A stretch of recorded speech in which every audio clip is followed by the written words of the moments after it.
Hello, and welcome to Today in History for March 15th. I'm Michael Powell.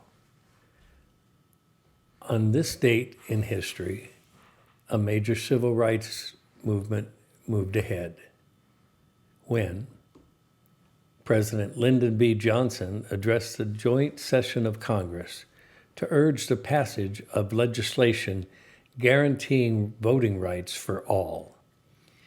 Using the phrase, "we shall overcome," borrowed from African American leaders struggling for equal rights, Johnson declared that every American citizen must have an equal right to vote.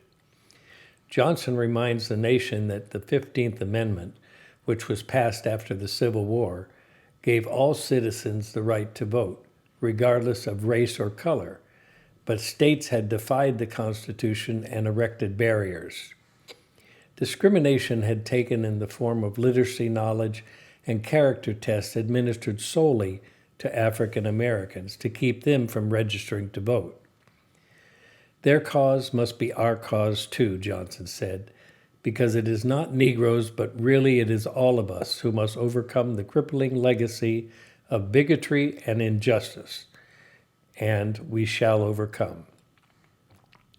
The speech was delivered 8 days after racial violence erupted in Selma, Alabama.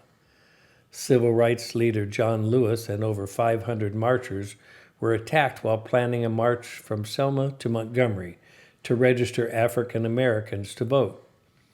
The police violence that erupted resulted in the death of a King supporter, a white Unitarian minister from Boston named James Reeb. Television news coverage of the event galvanized voting rights supporters in Congress. A second attempt to march to Montgomery was also blocked by police. It took federal intervention with the federalizing of the Alabama National Guard and the addition of over 2,000 other guards to allow the march to begin. The march to Montgomery finally began on March 21st with over 3,000 participants under the glare of worldwide news publicity.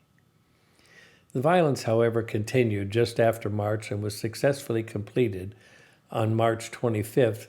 4 Klansmen shot and killed Detroit homemaker Viola Luzo as she drove marchers back to Selma. On August 6 of 1965, Johnson signed the Voting Rights Act, which made it illegal to impose restrictions on federal, state, and local elections that were designed to deny the vote to Black Americans. While state and local enforcement of the act was initially weak, mainly in the South, the Voting Rights Act gave African American voters the legal means to challenge voting restrictions and vastly improved voter turnout. In Mississippi alone, voter turnout among Black voters increased from 6% in 1964 to 59% in 1969.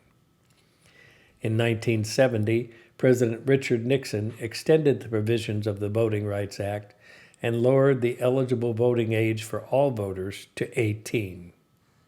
On March 15th of 1965, equal rights took another step forward.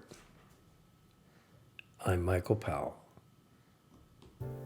Join me again tomorrow and see what that day brings.